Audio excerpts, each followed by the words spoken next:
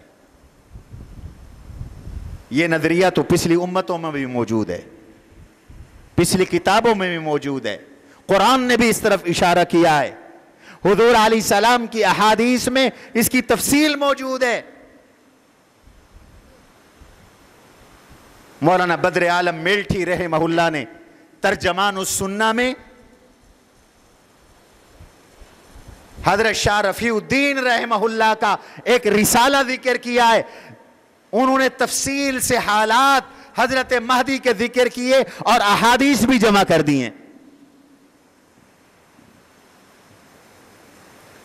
حضور علیہ السلام نے ارشاد فرمایا، لا تقوم الساعة حتى يملك العرب رجل يعطي اسمه اسمي واسم ابیہ باسم ابی او کما قال۔ قیامت اس وقت تک قائم نہیں آئے گی، نہیں ہوگی جب تک کہ عرب کا مالک ایک ایسا بادشاہ نہیں بنے گا جس کا نام میرے نام جیسا ہوگا، جس کے والد کا نام میرے والد کے نام جیسا ہوگا۔ اور ایک حدیث میں آتا ہے حضور علیہ السلام نے ارشاد فرمایا، اگر قیامت میں ایک دن بھی باقی ہوا، ایک دن بھی قیامت کے آنے میں باقی ہوا، میرا اللہ اس ایک دن کو لمبا کر کے ایک ایسا آدمی بادشاہ بنائیں گے، یملأ الارض عدلا، جو زمین کو عدل سے، انصاف سے، اللہ کے فیصلوں کے مطابق بھر دے گا۔ جیسے زمین پہلے ظلم سے لبریز تھی، ایسے وہ شخص زمین کو عدل سے بھر دے گا۔ کیا نام ہوگا اس کا؟ کئی حدیثوں میں یواطئ اسمہ اسمی، اس کا نام میرے نام جیسا ہوگا اور اس کے باپ کا نام میرے والد جیسا ہوگا۔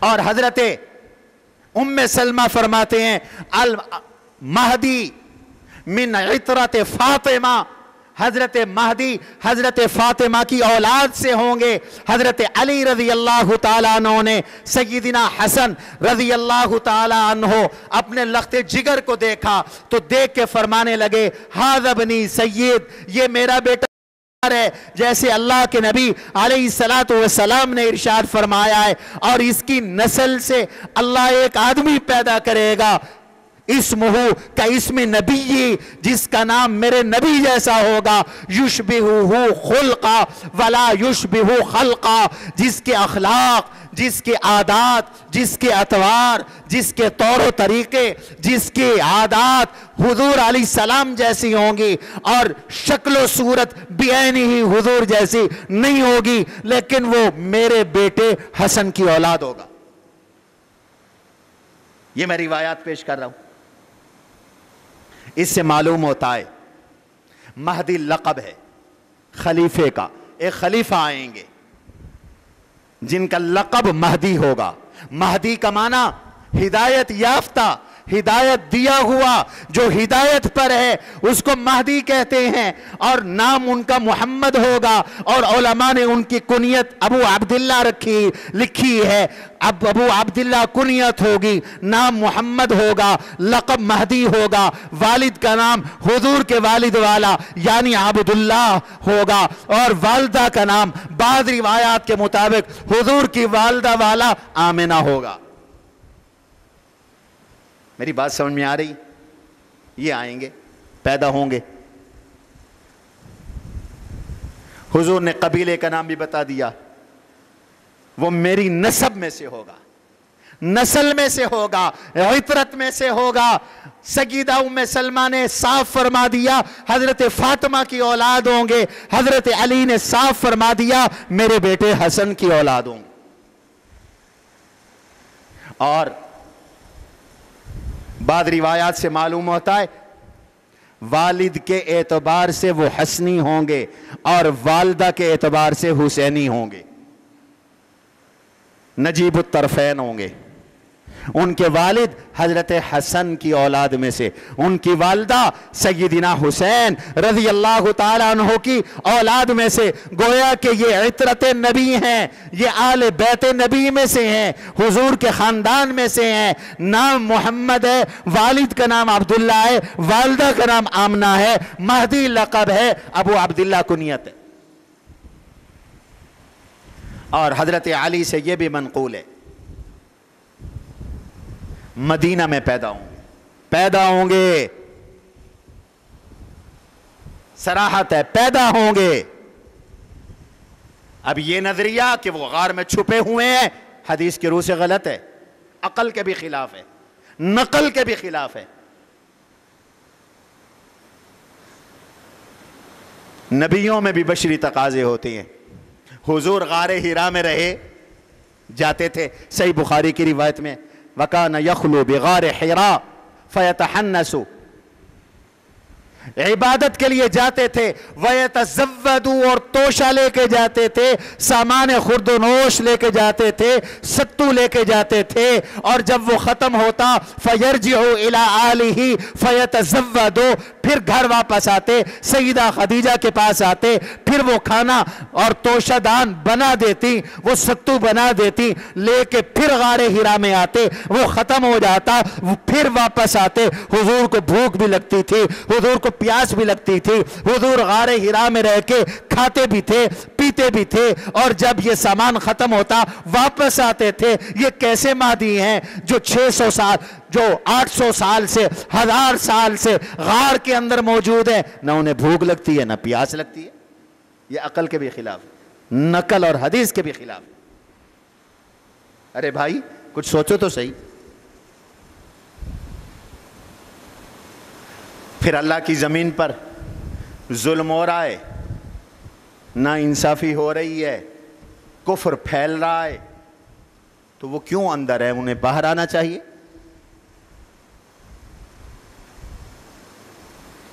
اہل حق کا نظریہ یہ ہے، حضرت مہدی کی ولادت ہوگی، مدینہ میں ولادت ہوگی، مدینہ میں رہیں گے، حسنی ہوں گے، حسینی ہوں گے، حضور کی عطرت میں سے ہوں گے، والد کا نام عبداللہ ہوگا، والدہ کا نام آمنہ ہوگا، ابو عبداللہ کنیت ہوگی، مہدی لقب ہوگا، قرب قیامت میں پیدا ہوں گے، 40 سال عمر ہوگی، اور پھر اسی دوران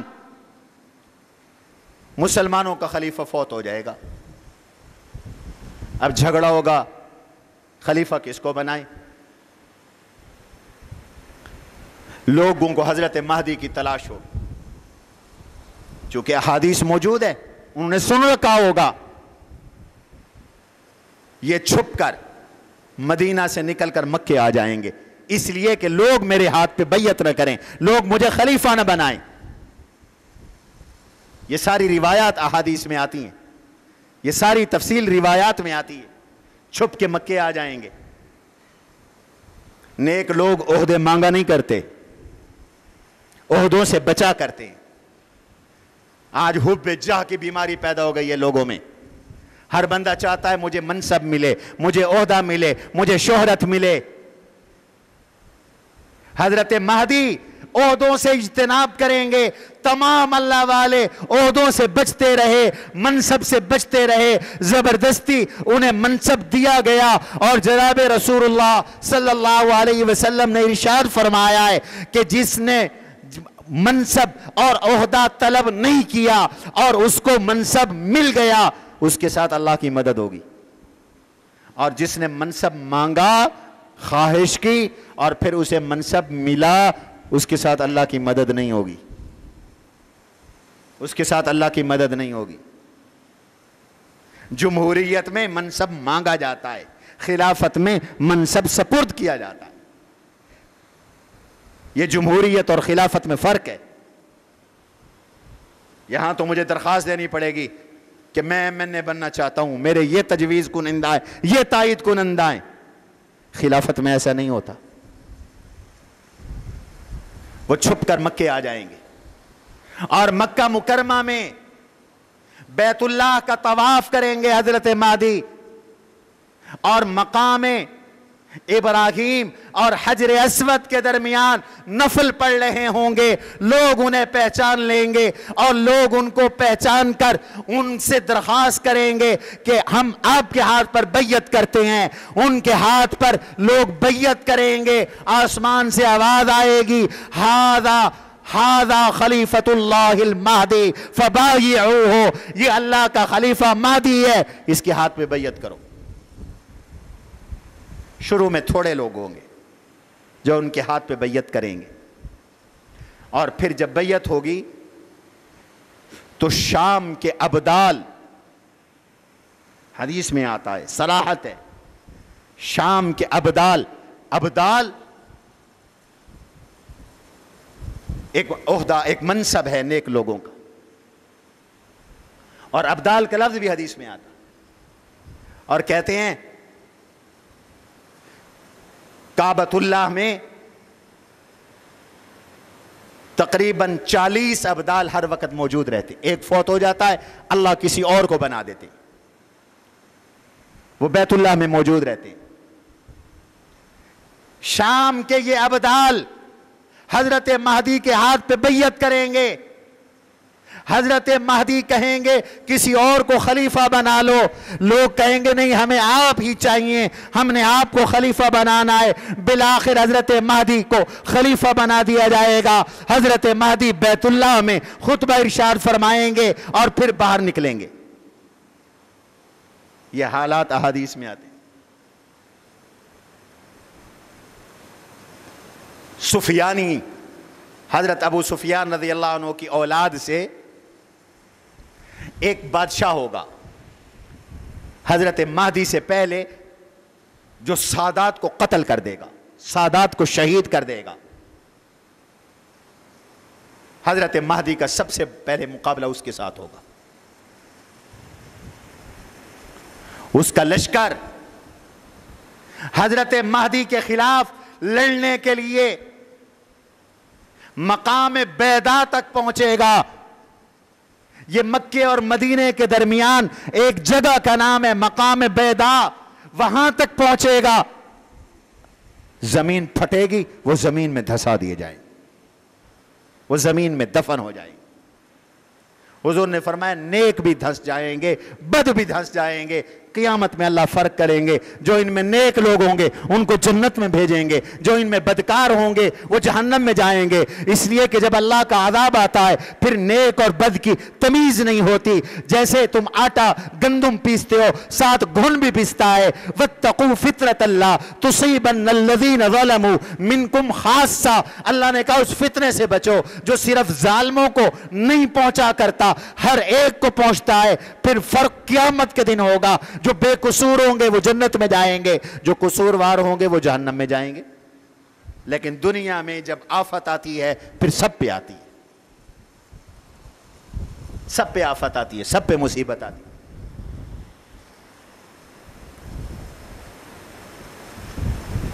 اس سے پہلے کے حالات یہ ہوں گے،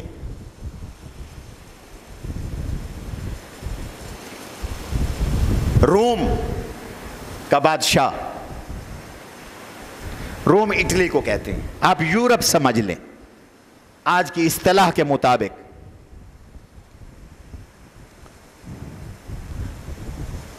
ان کا جھگڑا ہوگا عیسائیوں کے ساتھ، عیسائیوں کی 2 جماعتیں بن جائیں گی، لڑائی ہوگی۔ اس لڑائی میں قسطنطنیہ پر وہ قبضہ کر لیں گے، جس کو آج کل استنبول کہتے ہیں، ترکی کا شہر ہے۔ اس کی بڑی تاریخی حیثیت ہے، پہلے بھی یہ عیسائیوں کے پاس تھا، قرب قیامت میں پھر یہ عیسائیوں کے پاس چلا جائے گا۔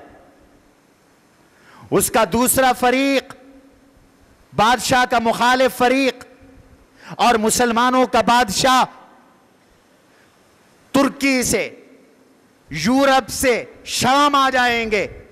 اب عیسائی اور مسلمان عیسائیوں کا ایک فریق قابض ہوگا، عیسائیوں کا ایک فریق مسلمانوں کے ساتھ ہوگا، مل کر لڑائی کریں گے اور قسطنطنیہ کو فتح کریں گے، اور جب قسطنطنیہ فتح ہوگا تو عیسائی کہیں گے صلیب جیت گئی، صلیب نے فتح دی، مسلمان کہیں گے تم جھوٹ بولتے ہو، صلیب نہیں جیتی، اللہ نے فتح دی ہے۔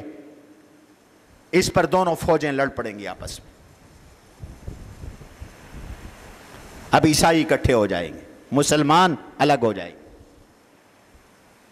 قبضہ ہوگا عیسائیوں کا قسطنطنیہ پر۔ حضرت مہدی مکہ سے نکلیں گے، پہلے مدینہ آئیں گے، مدینہ منورہ میں روضہ اطہر پر سلام عرض کریں گے۔ آج کچھ لوگ کہتے ہیں نبی کے روضے پہ سلام کے لیے جانا بدعت ہے، حالانکہ بدعت خود ہے، یہ نظریہ پہلے نہیں تھا۔ صحابہ دور دور سے نبی کے روضے پہ سلام کے لیے پیش ہوا کرتے تھے، تابعین کا معمول تھا۔ حضرت عمر ابن عبدالعزیز رحمہ اللہ جو بہت بڑے متبع سنت عادل خلیفہ ہیں، جنہوں نے شاہی میں فقیری اختیار کی، جنہوں نے اپنا سب کچھ تمام جائیدادیں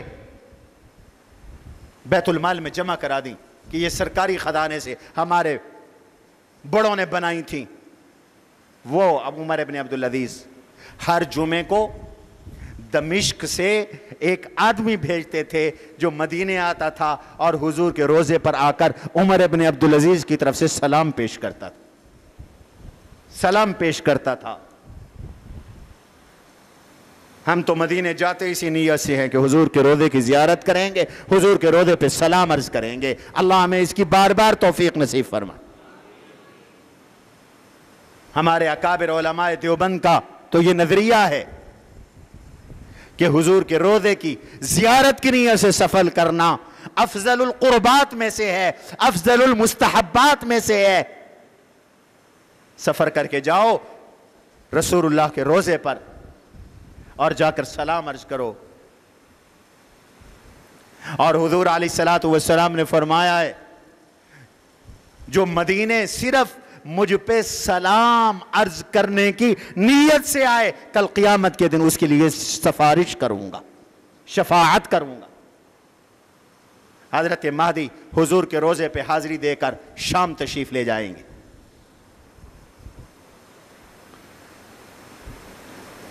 شام جا کر جہاد کریں گے۔ حضور علیہ السلام نے فرمایا ہے خراسان سے کالے جھنڈے والے لشکر راستے میں کی رکاوٹیں توڑتے ہوئے حضرت مہدی کے لشکر میں شامل ہوں گے، راستے کے عیسائیوں کو قتل کرتے ہوئے آئیں گے اور شامل ہو جائیں گے حضرت مہدی کے لشکر میں۔ ان کے ہاتھ میں کالے جھنڈے ہوں گے، اور ایک حدیث میں حضور علیہ السلام نے ارشاد فرمایا ہے جب تم خراسان سے کالے جھنڈے اور پرچم والوں کو دیکھو وہ حضرت مہدی کی طرف آ رہے ہیں تو ان میں شامل ہو جاؤ۔ یہ خراسان کون سا علاقہ ہے؟ یہ جھنڈے اٹھا کے کون آ رہے ہوں گے؟ یاد رکھو پرانے جغرافیے میں خراسان افغانستان اور پاکستان کے قبائلی علاقے کو کہتے ہیں۔ یہ جو ہماری سرحدیں ہیں تو انگریز دور کی ہیں۔ آپ انگریز دور سے پہلے چلے جائیں،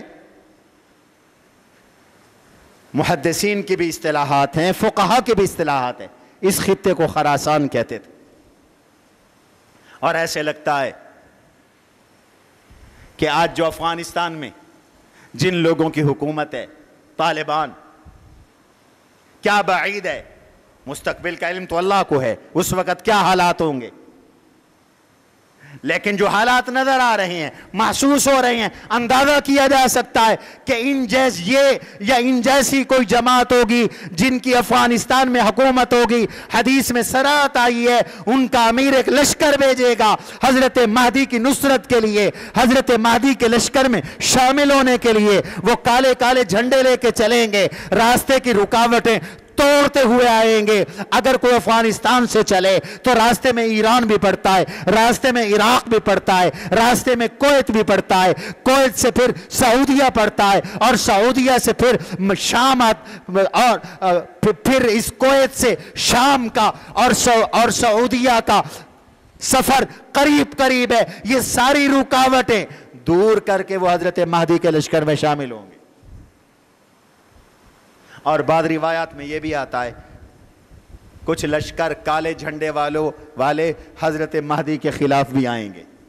وہ بھی اس میں مشرق کا لفظ ہے, مشرق کی طرف سے آئیں گے. اب مدینہ سے مشرق میں کچھ ملک ایسے ہیں جنہیں مسلمانوں کی حکومت چبھتی ہے. وہ بھی کالے جھنڈے والے ہوں گے لیکن وہ شکست کھائیں گے. فرمایا کہ دمشق سے آگے, دمشق کے قریب جنگ ہوگی. حضرت مہدی ایک لشکر تشکیل دیں گے. کچھ لوگ تو بھاگ جائیں گے, یہ بد نصیب لوگ ہوں گے. کچھ لوگ شہید ہو جائیں گے. فرمایا ان کا مقام و مرتبہ احد اور بدر کے شہداء جیسا ہوگا. جو حضرت مہدی کے لشکر میں شہید ہوں گے ان کا مقام و مرتبہ احد اور بدر کے شہداء جیسا ہوگا. اور کچھ لوگ جم کر لڑیں گے اور وہ فتح پائیں گے. اور لڑائی کی تفصیل بھی حضور نے بیان فرمائی. پہلے دن ایک لشکر جائے گا, حضرت مہدی لشکر کو لے کے جائیں گے. تھوڑے لوگ ہوں گے لیکن شام تک یہ سارے شہید ہو جائیں گے. دوسرے دن پھر لشکر کو لے کے جائیں گے, سارے شہید ہو جائیں گے. تیسرے دن پھر لشکر کو لے کے جائیں گے, حضرت مہدی کے ساتھی شہید ہو جائیں گے. چوتھے دن پھر لے کے جائیں گے تو اب فتح ہوگی. اب بہت سے لوگ شامل ہوں گے. شام کے پار, دریا سمندر کے پار ترکی ہے.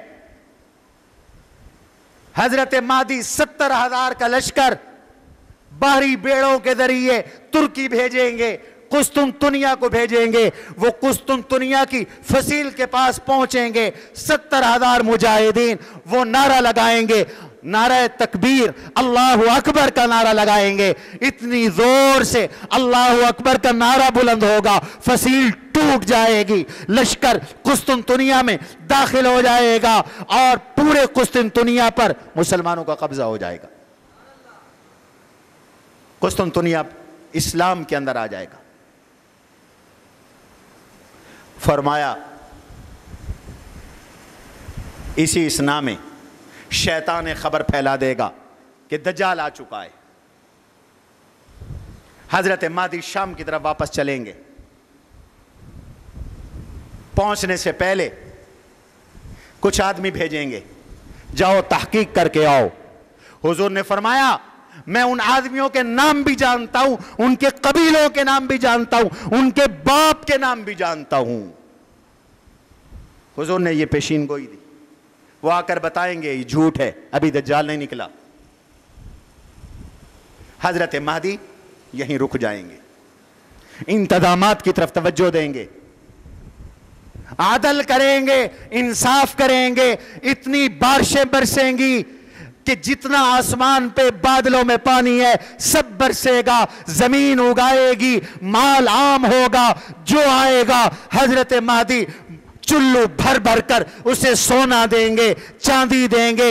اتنے مسلمان مالدار ہو جائیں گے کہ کوئی مستحق نہیں ملے گا. اعلان ہوگا حضرت مہدی کی طرف سے, کسی کو ضرورت ہے آئے لے جائے. پورے لشکر میں ایک آدمی آئے گا, حضرت مہدی فرمائیں گے جا تو بیت المال کے خزانچی کے پاس, سیکٹری کے پاس میرا پیغام دے. وہ اسے بھر بھر کے اتنا دے گا کہ وہ اٹھا کے لے جائے گا, اور پھر شرمندہ ہوگا کہ پوری امت میں میں اکیلا حریص ہوں, لالچی ہوں, کوئی لینے نہیں آیا, میں لینے کے لیے آیا ہوں. زمین پہ عدل بھی ہوگا, خوشحالی بھی ہوگی. عدل بھی ہوگا, خوشحالی بھی ہوگی زمین پہ. حضرت مہدی دمشق میں ہوں گے. دمشق شام کا دارالحکومت ہے. لشکر تشکیل دے رہے ہوں گے, اسلحہ تقسیم کر رہے ہوں گے روئے ارض کی طرف بھیجنے کے لیے, تاکہ پوری زمین پر اللہ کا نظام قائم ہو جائے اور اللہ کی زمین پر اللہ کی کتاب نافذ ہو جائے. اسی اسنا میں نماز کا وقت ہو جائے گا. ایک روایت میں عصر کا ذکر ہے, ایک روایت میں فجر کا ذکر ہے. دمشق کی جامع مسجد میں نماز کے لیے جائیں گے. اتنے میں پتہ چلے گا حضرت عیسیٰ علیہ السلام کا آسمان سے نزول ہو رہا ہے. وہ مینارے پہ اتریں گے. ہمارا اس پر ایمان ہے. کہو ہمارا اس پر ایمان ہے. اس لیے کہ یہ اسلام کے ضروریات اور عقائد میں سے ہے. جو حیات عیسیٰ کا, نزول عیسیٰ کا قائل نہیں ہے, اسلام سے کوئی تعلق نہیں ہے. معلوم ہوا یہ مرزا ملعون جھوٹا ہے. یہ کہتا ہے میں مسیح ہوں. حضور نے فرمایا مسیح آسمانوں پہ ہیں, وہ دمشق میں اتریں گے, دمشق کی جامع مسجد کے مینار پہ اتریں گے. نماز کا وقت ہوگا. کہا جائے گا سیڑھی لاؤ, حضرت عیسیٰ آ گئے ہیں, ان کو اتارو. سیڑھی لگائی جائے گی, عیسیٰ اتریں گے, حضرت مہدی استقبال کریں گے, ملیں گے. نماز کا وقت ہوگا. حضرت مہدی کہیں گے تقدم, حضرت آگے بڑھیں, نماز پڑھائے. حضرت مہدی حضرت عیسیٰ علیہ السلام فرمائیں گے نہیں نہیں نہیں, آپ نماز پڑھائیں. میں تو دجال کے قتل کرنے کے لیے آیا ہوں, میں دجال کے قتل کرنے کے لیے آیا ہوں, آپ ہی نماز پڑھائیں. اشارہ ہوگا میں نبی بن کے نہیں آیا, میں حضور کا غلام بن کے آیا. اس سے پہلے دجال بھی نکل چکا ہوگا. اسی دجال کے مقابلے کی تیاری ہو رہی ہوگی. عیسیٰ علیہ السلام حضرت مہدی کے پیچھے نماز ادا کریں گے. 7 سال حضرت مہدی کی پہلے خلافت کو ہو چکے ہوں گے. 8واں سال یہ ہوگا. اب یہ سال ہے دجال کے مقابلے کا. دجال پوری روئے ارض میں پھیلے گا, پوری زمین میں جائے گا. عیسیٰ علیہ السلام اور حضرت مہدی یہاں سے نکلیں گے. پتہ چلے گا دجال آ رہا ہے. فلسطین میں ایک شہر ہے, اس کا نام ہے لد. آج بھی وہاں بہت بڑا ایئرپورٹ موجود ہے. آج بھی. پچھلے دنوں لد میں دھماکے ہوئے, اخبارات میں آیا, میڈیا میں آیا. حضور نے 1450 سال پہلے اس لد کا ذکر فرمایا حدیث کے اندر. فرمایا اس لد کے مقام پر عیسیٰ علیہ السلام اور دجال کا آمنا سامنا ہوگا. دجال عیسیٰ علیہ السلام کو دیکھے گا, ایسے پگھل جائے گا جیسے نمک پانی میں پگھل جاتا ہے, اور بالآخر عیسیٰ علیہ السلام مقام لد پر دجال کو قتل کر دیں گے. دجال قتل ہو جائے گا, اور پھر یہودیوں کا قتل عام ہوگا. حضرت مہدی عیسائیوں کی قوت توڑ چکے ہوں گے. حضرت عیسیٰ یہودیوں کی قوت توڑ دیں گے. 1 سال اور حضرت مہدی زمین پہ رہیں گے. 49 سال کی عمر میں ان کا انتقال ہوگا. 49 سال کی عمر میں وہ دنیا سے چلے جائیں گے. اور حضرت مہدی رضی اللہ تعالیٰ عنہ کے بعد پھر پورے روئے ارض کا نظام اور انتظام حضرت عیسیٰ علیہ السلام کے ہاتھوں میں ہوگا. اب روئے ارض پہ کوئی کافر نہیں ہوگا. اس پوری زمین پر اللہ کا نظام نافذ ہوگا. یہ آیت اس کا مصداق پورا ہو جائے گا. وَكَتَبْنَا فِي الزُّبُورِ مِن بَعْدِ الذِّكْرِ أَنَّ الْأَرْضَ لِلَّهِ. زمین اللہ کی ہے. اللہ اس زمین کا اپنے بندوں میں سے جس کو چاہیں گے مالک بنائیں گے. اللہ مالک بنا دیں گے. یہ قرب قیامت کی علامات ہیں. معلوم ہوتا ہے عیسیٰ الگ شخصیت ہے, مہدی الگ شخصیت ہے, مرزا جھوٹا. معلوم ہوتا ہے مہدی پیدا ہوں گے, ان کا نام محمد ہوگا, ان کے والد کا نام عبداللہ ہوگا, والدہ کا نام آمنہ ہوگا. جو کہتے ہیں غار میں چھپا ہوا ہے, وہ کہتے ہیں جن کا نام محمد بن حسن عسکری ہے, وہ بھی غلط. معلوم ہوتا ہے کہ مہدی کا وجود ہے، انہوں نے آنا ہے. جو انکار کرتے ہیں وہ بھی غلط.